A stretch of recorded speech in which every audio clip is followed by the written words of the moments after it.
What's going on, everybody? Welcome back to another episode of the Daily Groomer podcast. I'm your host, Alex Martin, and today we are joined by an extremely special guest. This is a man who has 24 trucks spread across the eastern seaboard.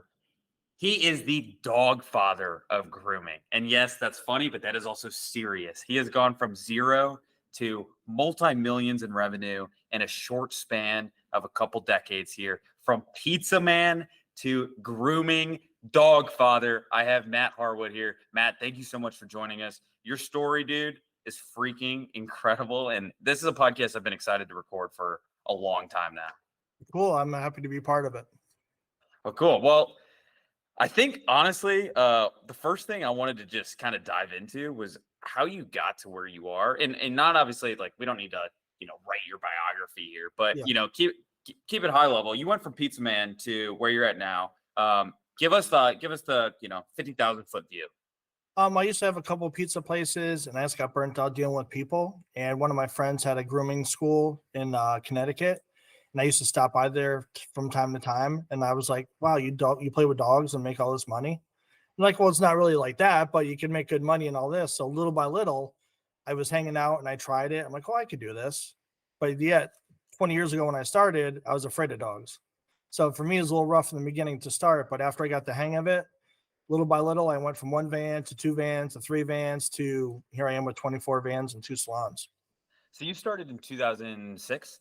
2006, yep. 2006. And did you immediately jump into mobile? Yes, I went right to mobile. I didn't like the salons. I didn't like all the dogs barking in your face, dealing with all the chaos. I like going, place to place. You got to break in between dogs if you're stressed out. And I just like being on the road where you're not in the same place all the time. And when you went straight into mobile, did you like buy a mobile van? You're like, I'm going to do this myself, or were you an apprentice for someone, or what was kind of that first step that you took? The first thing I did is I bought a trailer because it was a little bit cheaper. So Okay. I tried that out first in case I didn't like it and I didn't want to get out. I'm not full in for 100,000 or 80 grand back then for the new vans. Yeah. So I got a trailer and I bought a Durango to tow it, and I just started that way. And I went by myself. I just started like, here I am. I didn't want to work for anybody. I was my own boss at the pizza place, so I didn't want to work for anybody. You're a baller, man. I mean, that's gutsy, but I love it. I respect it. And obviously it's paid off. All right. So talk to me. It's 2006. You guys get going. What was different about mobile grooming then versus now? I know we've got people that have groomed for a long time and maybe remember it, but for some of us younger folks, I mean, fill me in, man. What was different about how you guys approached it, how clients saw what mobile grooming was? And, it was a different time, I'm sure. Yeah, 2006 was kind of like when Stop and Shop started like delivering and all that stuff, where it was like the new way of everything. That's where right before like Grubhub and everything started, where everybody delivered to make it easier for everybody. So when I first started, I was in the beginning in Connecticut, but I was probably the first 20 places that really did mobile. And all my friends laughed at me like, what's this business? It's crazy. I'm like, you're washing dogs' asses and this and that. I'm like, hey, man, I'm making $100 an hour where you're making 20 roofing. Right. And right. I just tried it, and I would just, in the beginning, it was slow, but little by little, it picked up because people are like, oh, wow, this is a lot easier. People with the big dogs, the 3 or 4 golden retrievers at their house, who wants to put them in their Suburban and trash their Suburban to wash your dogs once a month. And little by little, it picked up, and now it's the new way. I really see shops like fading out, not all the way, but definitely fading as it goes. Really? So you think shops are going to cease to exist? Salons? Yeah. Like they'll still be around, but it's not going to be as much. Because I talked to a lot of people in Connecticut that have shops. Like, oh, how's mobile? What's this? I'm thinking about going mobile. It's just easier. You don't need other workers, and you're just by yourself. And when you work by yourself, you can make good money doing mobile because the money is a little bit different. Everything's different about mobile, about the money and the pricing and the tips and everything. So let's dive into that. I mean, that was one of my questions coming into today. Is obviously you are a foremost expert on running a mobile grooming business. We don't need to go category by category, but I'd love to kind of break down some of the differences with some of those things you called out between mobile and salons. With mobile in particular, let's start here with maybe tipping and pricing. What's different about that versus brick and mortar salons? Like one of my salons, we start like haircuts at $75, where mobile we start at $100. So right there's $25 difference. But you're doing 5 to 10 dogs a day. That's an extra, $150 to $200 a day right there. That's just one person. If you have multiple people like me, that adds up. You get $200 a day times, 24 vans, that's an extra $5,000 a day you're doing right in revenue just right there. And talk to me about tipping. Does it matter? Because in a salon, you mentioned before, you're talking to the pet parent. They're usually coming in, they're dropping off their dog, or it's more of a customer relationship versus with mobile. I would imagine you're not seeing your customers as often. So what's kind of the difference with customer relationships and tipping there? I mobile, like tomorrow I'm grooming. I have 10 dogs tomorrow. I'm gonna see 2 people out of the 10 stops because I have codes, keys, whatever. I just go in the house, they don't care. And because they like you like that, and you guys have that rapport, you're like family. I always get way bigger tips doing that. People like, here's, instead of 20%, it's 25%. Right. They At might leave you a Christmas, coffee or breakfast, something oh like yeah. that. I have one lady, every time I go there, I have a coffee, a breakfast sandwich, and the money for their dog and the dog right there. And she's not even home. She Oh, went to amazing. work. But that's every time I go there. It's like I get breakfast and everything. It's awesome. That is unique because it is, they're inviting you into their home. And so they probably do view you a little bit more like an extended family member or a family friend versus them taking their dog off. It's almost like they're just dropping it, whatever, like get it done. Let me know when it's done. Right. Oh, absolutely. Like I've had people before, one of my good clients in Guilford, sometimes she's like, hey, the kids are sleeping. We're upstairs. We got home late from work. Just be quiet when you go in. The dog's in the kitchen. Like they're all sleeping, the whole family. And I just walk in, grab the dog, walk out. Now I've walked in on a Saturday morning and the kids around the breakfast table. Hey, Matt, how are you? Like it's nothing. I just walk in like I'm just their uncle or their cousin, Insane. Okay. So talk to me, we talked about, you can obviously charge more and you get this one-on-one, you get better tips, you get kind of these better relationships. It seems like. What about the price or the cost differences between mobile and like a brick and mortar salon? Where does it shake out in what I'm spending on a day-to-day or on a month-to-month basis as a mobile salon owner versus a brick and mortar salon owner? Brick and mortar, you're renting. So whatever money you're spending, you're not going to get back because you're just renting the place unless you own the place. Where the mobile, if you're buying the van, you own the van. So you get the depreciation, you get all the write-offs, you get all that. And plus, when you're ready to sell it, you sell it and you make money that way. Overall, the overhead's a little bit more with mobile, but at the same time, sometimes it's not. Depends on where you're at. I know some people that are paying $5,000 a month mortgage or rent, where a month the van payment's $2,000 a month. So it's all hand in hand. It just depends on your area. I love that. So would you say the average van payment is around $2,000 a month? I know it varies based on who you It's buy right it from, around if it's 2,000 is payroll. probably the good Okay. average. Put Okay, 10,000 down, it's around 2,000. So okay, let's run it up then. Let's see. So let's assume one van, $2,000 a month in a lease payment, or in I guess it's really a car payment, for lack of a better word. How much do you think you spend if we were to work 5 days a week, 5 to 6 dogs a day within 1 to 2 zip codes? How much do you think we'd spend in gas a week, a month, etc.? and gas is between $30 to $50 a day, just 30 to depending on how $50 far a you day. do, because the generator's running all day, so that's like a gallon an hour gas. So Okay, you're so spending maybe probably 30 to 50 a day average. okay, so $1,000 to $1,500 per month. Yep. Okay, so let's call it 1,500. So now we're at 3,500 a month in expenses for gas and the vehicle cost. What other expenses would we throw in there that would be monthly operating costs? You have your insurance was probably about 100, 250 a month, depending how much insurance you have. Then you have all the shampoos and tools, which is probably an average of maybe like high end, maybe 200 a month, just depending. So you're probably about 4,000 a month, about 4,000 a month. $1,000 a week. Right. Okay, so you're about $1,000 a week, Mhm. and now let's work into that with the revenue side of things. I mean, what do you charge? What can we charge per dog? With mobile, and how many? Let's assume 5 to 6 dogs a day, so we can charge. Like my minimum is $100. My minimum is $100. And doodles, 100. we do like 150, 200 every doodle. But if you're doing $100 minimum, you're doing $500 a day. You're doing 2,500 a week. So you're minimum. paying off. Yeah, you're paying off your expenses in 2 weeks max. Yeah. Max. Basically, there's one company out there that sells vans. They have it broken down. If you do 1.5 dogs a day, it pays for your whole company, and everything after that is in your pocket. And I did the math, and it's pretty close. You do like 2 dogs a day, everything's paid, and everything else is gravy. That's insane. All right. So if you do 6 days, that. the 6 days is all in your pocket.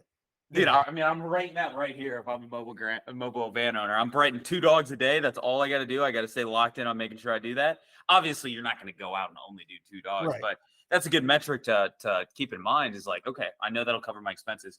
So let's work though.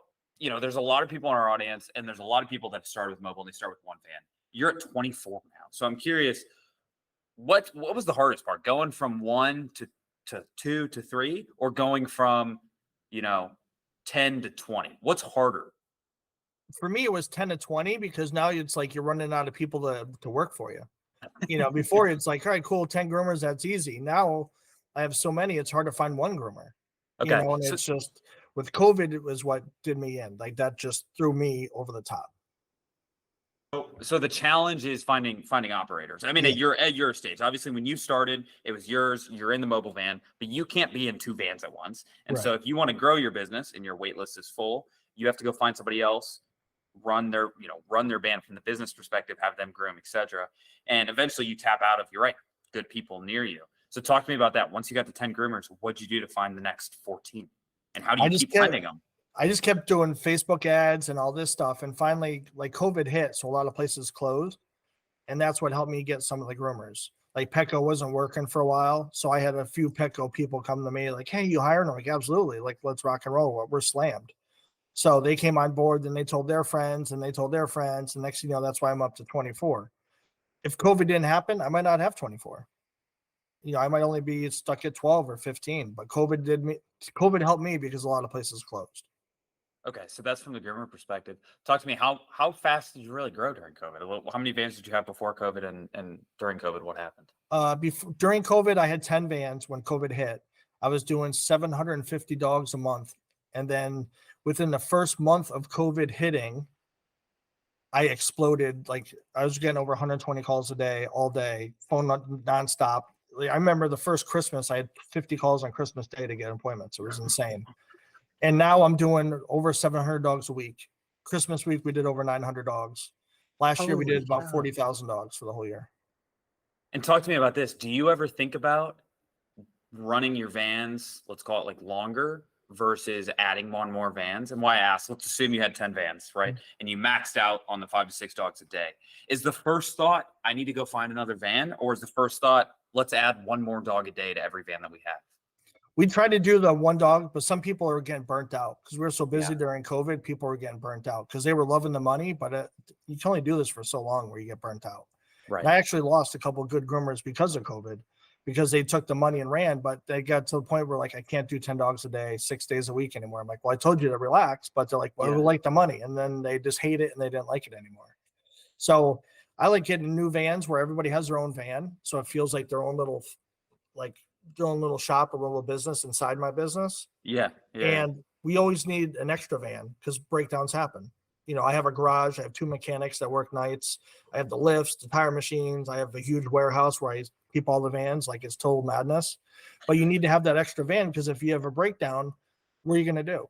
A lot of people can't get into shops like me. I have people that will fix flat tires, or transmission goes, we could swap it out in 2-3 days, or the generator blows up, we could rip it out and have it done in 2 days. If you go to Onan, I heard there's a 4-month wait just in Onan in Connecticut. So if your generator goes down, how are you going to have it done fixed unless, somebody like me that has all this?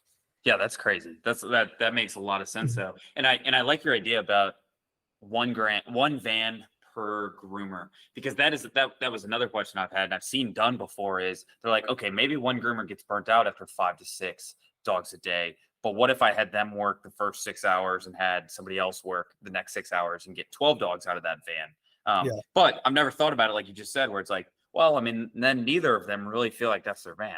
Yeah, and there's always problems because then someone says like, oh, this one broke it, I didn't break it, they didn't clean it right, they didn't fill it with water. Like there's always issues, always problems. And no matter how I've tried every which way in 20 years to figure out a way to make it work, and it just doesn't work. Like even when I use someone else's van, sometimes like, oh, you didn't clean it right, you didn't clean it right. I'm like, you want to nitpick? Like, we'll nitpick. Like I can see a lot of stuff you're doing wrong.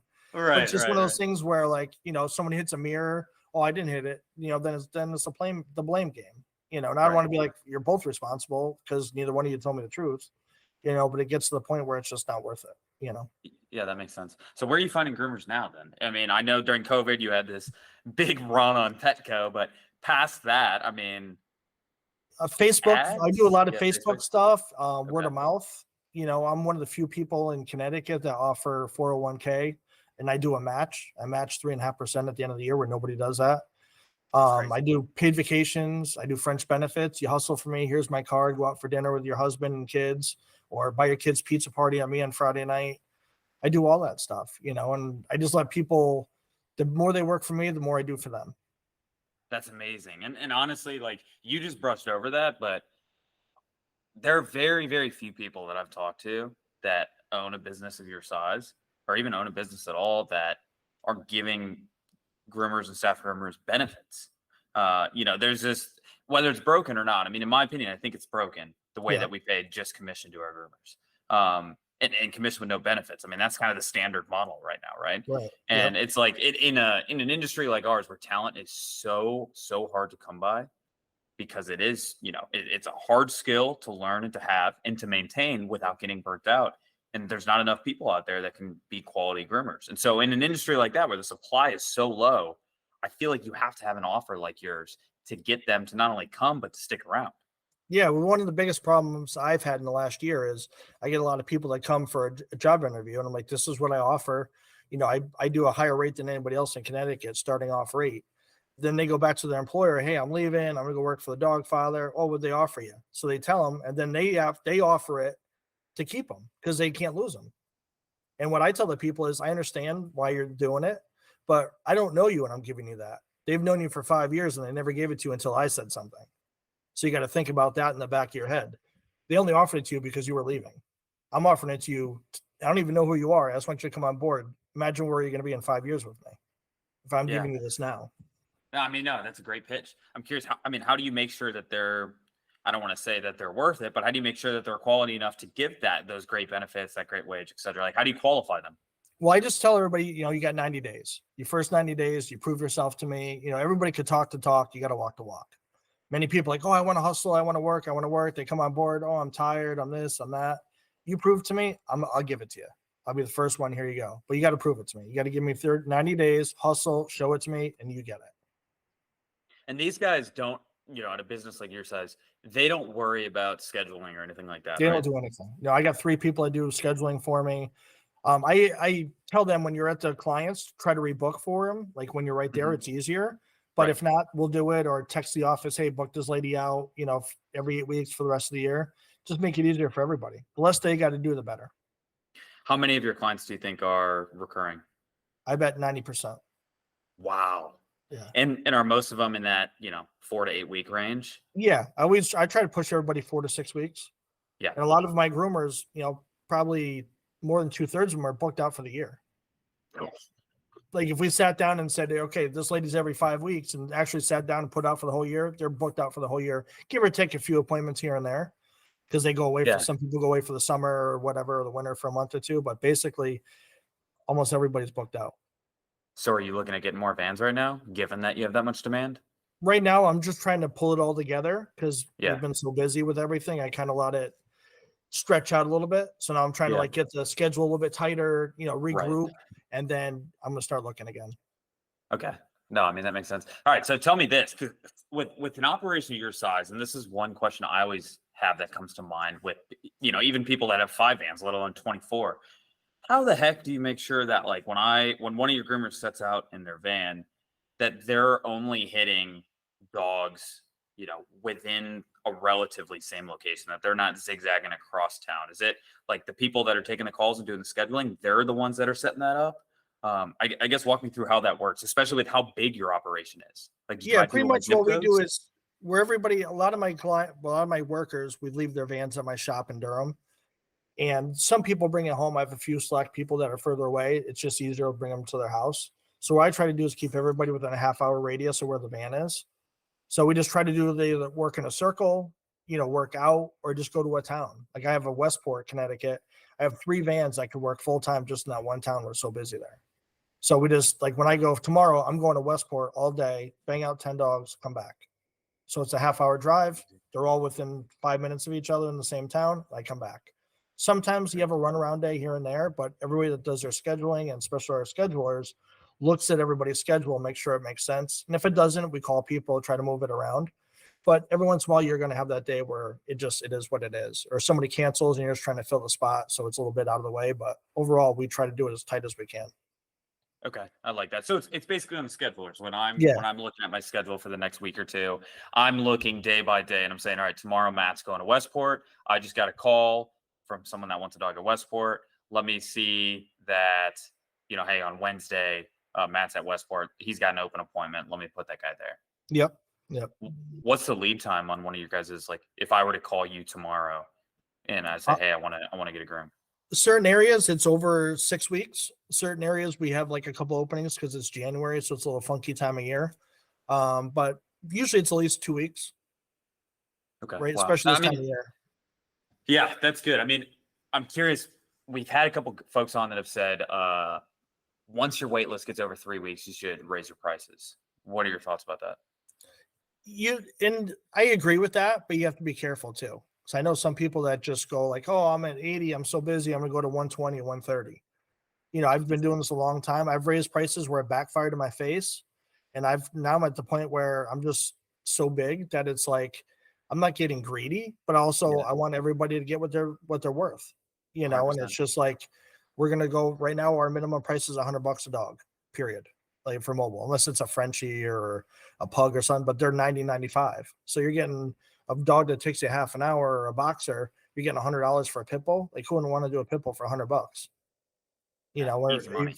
and Easy if you're in money. a salon, you're getting like 40 or 50, and here you're making, if you work for me, you're Crazy. making $40 on that dog instead of 20. And I mean, I'd say it relatively takes the same time too. I mean, you still have to drive there and you have to Yeah. do open the doors and stuff like that. So you might work a little bit of a longer day, but I mean, you could, I guess, dial it back because you're probably doing half the dogs and you're making the same amount of money. Oh yeah, easily. Well, I had a question. Oh, I mean, you said something. We just brushed over it. You raised prices once and it blew up in your face. You got to tell me the story. This was probably about 10 years ago. I was kind of on the low side. I think I was like still like $60 a dog or something like that. And I'm like, oh, cool. I'm gonna go, like, I see people down in Greenwich, but the Greenwich is like where all the movie stars live, getting $100 a dog. This was like 10 years ago. I'm like, I'm gonna do that too. Well, I went from like 60 to 100. And it just blew up on my face because, we're white collar people in New Haven, we're just hardworking folks. And it's just some people can't afford that extra $40 every month. And I kind of got like a little greedy and I learned from it, and people weren't calling, or they're calling like, I'm not booking. Like everybody used to book. Now all of a sudden people aren't booking. Like I'm not paying $100 for a lab in New Haven or whatever. So I kind of like blew up in my face because I had to worry about the demographics. Down in Greenwich where all the movie stars are all millionaires, who cares? But people are working, $50,000-$60,000 a year jobs, regular people, they can't afford that. So at that time I got a little greedy. I learned, and then now I'd scaled back, and then now I'm just slowly going up. Okay. So it sounds like the real lesson there is to, obviously know your demographics, know your client base, and not to not increase your prices, but maybe not to increase them by $40 at once, right? You said you're slowly going up now. So do you have like a general cadence? Is that at the start of every new year, you raise your prices by a little bit? Well, what I try to figure out, and I will go on a lot of forums and stuff and see what people do. And what I've come up with is if people go up like $2 or $3 a year, it's a slow increase. Or like every 2 years, go up $5 to make it easier instead of carrying change on you and stuff. Because some people want their 50 cents back. So just make it easier. Just do it like every 2 years, I'm going up $5. If you do that, it's just slow and gradual instead of all at once. And for your clients that are rebooking, like your regulars, are you sending them texts and emails saying, hey, just so you know, we're going up $5? Or are you just, it's maybe they have a November appointment and then they're going to rebook for maybe January, let's call it, right? Are you, when they rebook, are you telling them, hey, we went up $5 just so you know, or how's that communication happening?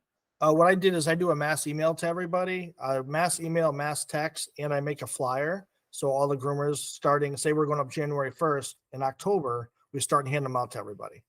So this way they have, okay, I want to stay, I don't want to stay, I'll stay to the end of the year. So at least we get a general idea of what people are feeling for it. Where if everyone's like, oh my God, then we could like readjust it. Reel it back. Yeah. Or some people, like if like we know some people, if they're older or they're on a fixed budget, like we could work with them.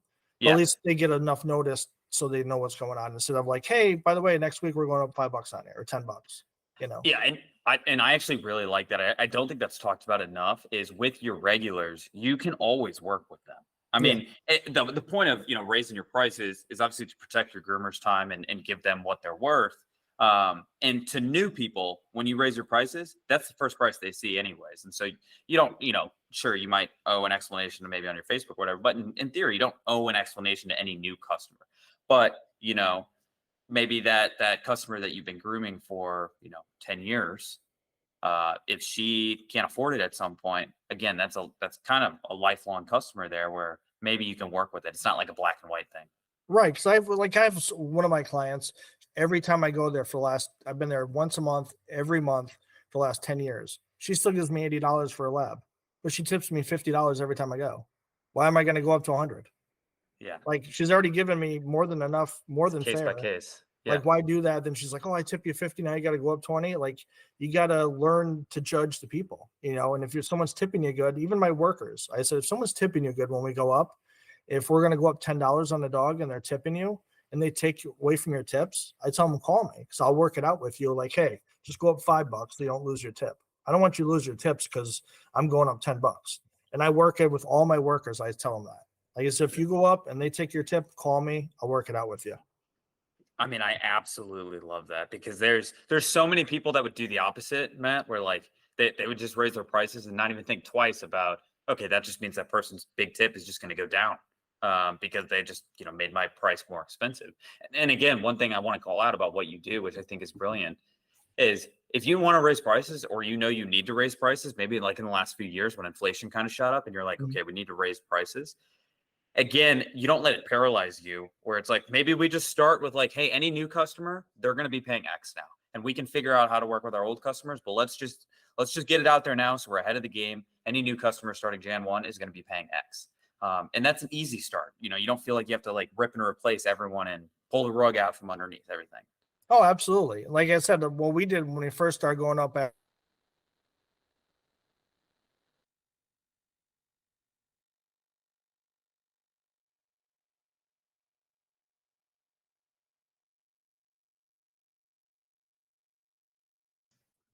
Uh-oh. Looks like we lost the dog father here. Let's see if we can get him back online. Bear with us here for some technical difficulties.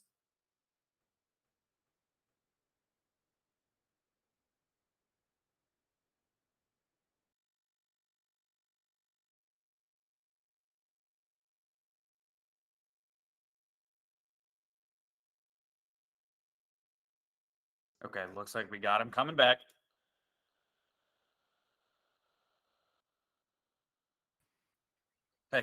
Hey, sorry about that. My thing just shut off on me. Oh, no worries. I was like, what the heck happened? No, you're all good. You're leaving us on a cliffhanger there. I was like, whoa, what's going on? But I just went through all my dogs. I'm like, we're doing these big, huge golden retrievers that are 100 pounds and we're undercharging. So I started with the big dogs. Then I went to the medium dogs. Then I went to the small dogs. And it's just all case by case. And that's where I started first. And then, like you said, all new people, they start here. It is what it is. Yep, I like that. Let's stay on the topic of pricing. Are you guys pushing many add-ons and extras or no? I don't really do that because there isn't really many add-ons. Like some people like toothbrushing. Me, honestly, I think it's a scam because if we don't brush our teeth every day, it doesn't do anything for us. Right. So sometimes if I'm talking to somebody and I'm charging $120 or whatever, like, oh, does that include toothbrushing? I'm like, sure. I know some people like nickel and dime people. To me, it's a turnoff, and I just never do that. I charge extra for anal glands because it's nasty and gross, or Dremel. Other than that, I don't really do anything extra. Or if they want like color, they have a few people do colors of tails and the ears during the holidays and stuff. But I don't nickel and dime people. Like I see some people like, oh, if you want your nails cut, it's $5. If you want your ears cleaned, it's $2. Like I don't do all that stuff. Yeah, I was gonna say that the nail trimming is becoming, I think, a little bit more popular. Like I'm seeing it come more and more in the Facebook groups and stuff like that. Of people adding that as like an add-on service, and not even like the typical like, oh, in our extra add-on list, you've got anal glands and blueberry facial and nail trimming, whatever. Like pick your menu. I'm seeing it more as like an independent service where, oh, hey, we'll come out and do your nail trimming and give your dog a bath, not even if she needs a groom. And so I was curious if you were pushing that, but I've seen people, you're right, do it for 10, 15, $20 extra to do the nail trimming. Yeah. We do. Like we charge extra for the Dremel because it takes longer. Like we have one service. We go to your house. If you want just the nails done, it's $50. Like we'll go to your house, cut the nails, clean the pads, clean the ears, and it's $50. And a lot of people do that because they don't want to go to the vet. They don't want to put their car. Like if you have a big newfie or something, you're not going to put it in your car just to go get the nails cut. So people pay the extra money. 1000%, dude. Like I when I was growing up, I had we've always been like a collie family. So we've always had, English shepherds, border collies, all sorts of like that sort of style sheepdog.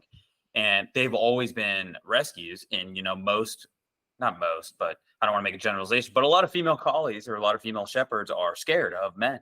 And so every time I try and cut his or her nails, all my dogs growing up, they'd freak out. So I'd have my mom or someone, my aunt, someone like that sit in there and do it. And I remember times when, they weren't there or I would have to do it myself. And I would have wished like, oh, I wish someone could come here or, I got to get her in the car and we're going to go to the vet and do it. It is, I think, a good value service. How many people are hitting you up on just the standalone $50 nail trimming? Oh, a lot. We have a lot of people, especially people with multiple dog houses. What we do is it's $50 for the first dog for nails, 20 for each additional. So if you got like 4 dogs, who wants to put 4 dogs in the car, go to the vet to have them cut for $60, where I could come to you for like 120, and I'll do the pads in there. It's like we threw that little extra to make it worthwhile and make it sound better, but it doesn't really cost us anything to wipe out the dog's ears. It takes 5 seconds, but it's just to them, it's like, oh my God, I'm getting the ears clean too. Well, and the economics of it. I mean, you do have to drive there still, but I bet you're there for what, like 10 minutes a dog? Yeah, you're there. Like if you have 4 dogs, you're in and out of there within a half hour tops. Yeah, crazy. And you're making $120. So. I mean, I kind of think that's a no-brainer to add on if you're running a 1-van mobile grooming business or a 24-van mobile grooming business, throwing that on there. It's like, hey, we'll just come, trim your dog's nails for $50, $40, $60, whatever it is every month. Hit us up. I mean, I think that's a no-brainer. Yeah, and then once you get on the regular people, then like, oh, whenever you're in the area, just stop by. So if you're in Westport and someone does it, like, all right, here, I'm every Friday with, all right, every 4th Friday, come by my house and do it. It's just easy money when you're right there. It's just crazy money. Yeah, it really is. I have 2 more things I want to talk to you about with the scale of your guys' operation. One, how important do you think branding is? I know your guys' website was just redone. It's beautiful. And we were talking about that a little bit before this. Mm-hmm. You were telling us that, it's just one of those things you needed. Tell me why. It goes like, because there's a lot of competition out there now. And a lot of people are trying to outdo everybody else. And it's just like all the shows you see, like, all the TV shows on TV, with like all the car shows and all this. It's just everybody has their guy they like, and it's just get your name out there. Like you say my name in Connecticut, everybody knows or seen, oh, I've seen you. Oh my God, you're the dog father. Like I wear my shirt everywhere. Everywhere I go, I wear it, and it's just, I have people take pictures when they're in Italy with dog father shirts and stuff like that. And it's just, I go out there and everyone's like, oh, how'd you come up with the name? How'd you come up with the name? And it's just, the name is key. Because it just has to catch in there. Because when you're driving down the road, if they see a dog father van, it will stick in their head. If you would see something like Joe's dog grooming, they might not remember that. And you're just driving down the road, dog father just catchy and it sticks. But branding is key, just because you want your name out there and you want people to recognize you. I love it. I mean, and honestly, dog father is so good, dude. The first time I ever even, came across one of your vans and what you guys are doing, you're right. It instantly stuck. Where first thing I wanted to do is, look up and see a big soprano style Italian man behind it. But I've had people like, stop me at the like stoplights, let me see, can I take a picture of your van with my dog? Can I do this? Like I've had like weird things, I've had people like, oh, if my dog bad, you're going to cut his head off like in the movie, like in the Godfather movie. I'm like, no, we're not going to do that. We love dogs. We don't do that. But, a lot of people think it's funny and, and spoof it, with the Godfather and stuff. Yeah. No, I love it. I love it. Okay. So wrapping up here, if you were to give one, key piece of advice or one little, short blip for people that want to go from one van to more, maybe 2 or 3, maybe they're getting capped out, what would that be, given that you've done it 24 times now? Just go for it, but just read your demographic, do your homework, make sure you have somebody trustworthy and loyal to you for the first van so you can do it and make it right. Pay off some of the van before you go to the next one. Don't just keep buying them where you have a ton of money and a ton of overhead. And try to utilize the 2 vans you have, but always have extra days off. Like don't utilize it 7 days a week where you have if you have breakdowns, then you're screwed because you have nowhere to put anybody. Like use your schedule, make sure there's at least 1 day off for each van. So use that as a breakdown or a snow day or anything like that. Because I see some people like, oh, I'm gonna use it 7 days a week, 6 days. Well, if it breaks down, what are you gonna do? There's no leeway. Those are the people that end up failing because now you're losing your clients because you have nowhere to put them. Yeah, Just you're take not your time. reliable. Yeah, take your time. Even if you have questions, call me, like email me, instant message me. I've had every day I get people message me. How do you do it? Oh my God, what's the secret? What's this? What's that? I don't mind helping people. I'm doing very well and I'm grateful, but I also want to share the knowledge I have. One thing about Facebook, people ask you questions, you tell them, then they bash you for your answers. And I just think you're asking me for advice and then you're Yeah. bashing me. This is what worked for me, Yeah. and obviously it's working because I'm doing well. Right. So it's just one Right. of those things where I don't mind helping. Just message me and I have no problem answering any questions. I'm very forthcoming. I don't hide things. I don't lie about things. I'll just tell you this is what it is. This worked. This didn't work. Even the people call me all the time with generator issues and stuff like that. I know these vans inside and out, and I can help you in any way I can. Love it, love it. And Matt, we'd love to have you join our Facebook community. We have like I said, a large group of people that are grooming on the daily Mhm. groomers that are, hands calloused, they're in it, man. They're in it and they wanna, so we're talking to now. We want to learn how to get better, how to get bigger, one day build a 24 van empire, maybe. Yeah. Well, Matt, we really appreciate it, dude. You are amazing. What's the URL of the Dog Father so that if anyone wants to check it out, they can? Oh, it's dogfathergrooming.com. Perfect. Matt, you're the man. Thank you so much for coming on and sharing all this stuff. Thank you. That's the pod.